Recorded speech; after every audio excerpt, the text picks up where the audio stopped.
баъди рӯзҳои ба шумор соли нави 2026 дар мекӯбад ва ба мардуми сарбаланди мо ода шудааст ки соли навро ба таври васеъ ҷашн гиранд, азбаски дар рӯзҳои ин ҷашн таъмини бехатарии аҳолӣ ва гирифтани пеши роҳи ҳолатҳои фавқулода аз масъалаҳои асоситарин ба шумор меравад.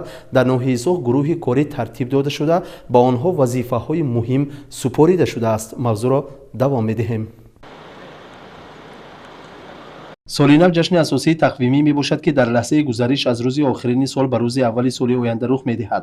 онро бисёр халқҳо мувофиқи тақвими қабулшуда ҷашн мегиранд. соли нав яке аз он идҳост ки онро дар саросари ҷаҳон истиқбол мегиранд, вале ҷашнгирии он дар байни ҳар як халқ дорои хусусияти хосе аст. урфу одатҳои солинавӣ тайёрӣ ба ҷашнгирии соли нав дар ҳар як оила чанд рӯз пеш аз ид сар мешавад.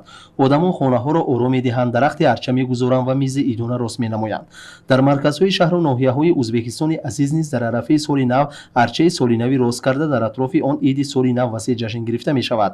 дар ноҳияи Суғ низ тайёрӣ ба иди соли нав дар авҷ буда, тибқи маълумоти ҳокимияти ноҳия тадбири идона дар мавзеи сояко дар ҳудуди бозори нав баргузор мегардад. барои таъмини бехатарии аҳолӣ дар ҷараёни тадбир дар ноҳияи Суғ гурӯҳи махсус иборат аз вакилони корхонаҳои дахлдор тартиб дода шудааст ва бо иштироки онҳо дар мавзеи сояко чорабинии санҷидани ҳолати тайёрии онҳо ба иди соли нав баргузор гардид.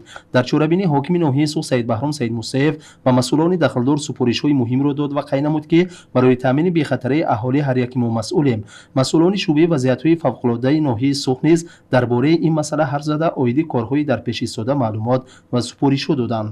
Bugungi kunda So'x tumanida Yangi yil bayramini yuqori kayfiyatda favqulodda holatlarsiz o'tkazish maqsadida tuman hokimi boshchiligida So'x tumanida hamkor tashkilotlar kuch va vositalarini nazoratdan o'tkazish, ularni bugungi kunda favqulodda holatlar sodir bo'lganda qanday holatda harakatlanishi yuzasidan yig'ilish o'tkazilmoqda. Eng asosiy maqsadimiz Yangi yil bayramini sifatli, chiroyli, aholi kayfiyatiga salbiy darajada ta'sir o'tkazmaydigan darajada o'tkazish maqsadida bugungi kunda tadbir o'tkazilmoqda. Bugungi kunda Yangi yil bayramini yuqori saviyada o'tkazish maqsadida mana hamkor tashkilotlarimizning kuch va vositalarini shayligi ko'zdan kechirildi. Xodimlarga yana ham tushuncha berib, bu bo'yicha harakatlanish tartiblari tushuntirildi. Barcha tashkilotlar shay holatda то таҷлил кардани иди соли нав корхонаҳои масъул бо истифода аз техникаҳои зарурии худ дар хизмати мардум қарор мегиранд. вазифаи асосии онҳо пешгирӣ кардани ҳолатҳои фавқулода ва таъмини бехатарии шаҳрвандон мебошад. ба иттилои масъулон дар ҳудуди мавзеъ камераҳои назоратӣ насб карда мешаванд. ҳокими ноҳия бо ҳамроҳии мутахассисони соҳа ҳолати омодагии корхонаҳои дахлдорро барои баргузор кардани чорабинии соли нав дар минтақаи сояко баррасӣ намуд.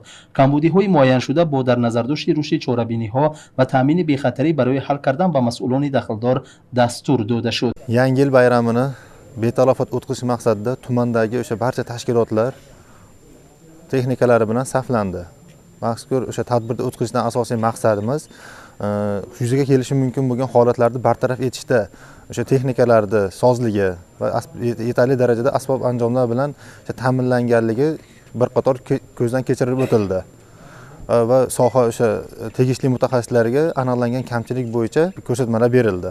Chunonki ta'kid karda shud, hadafi asosiy tashkili mashqi taktiki omuxtani holati omodagi korxonaҳo ба тадбир таъмини бехатарии аҳолӣ ва муҳофизат кардани онҳо аз ҳолатҳои фавқулода мебошад. ба ин хотир ҳамаи тадбирҳо ва амалиётҳо бо мақсади пешгирии хатарҳо ва таъмини оромии шаҳрвандон ба роҳ монда мешаванд. дар охири чорабинӣ ҳокими ноҳияи Суғ Саидбаҳром Саидмусаев дар бораи фаъолияти телеканали Суғ суханронӣ карда, заҳмати эҷодкорони ин шабакаи телевизиониро ба қадри баланд арзёбӣ намуд.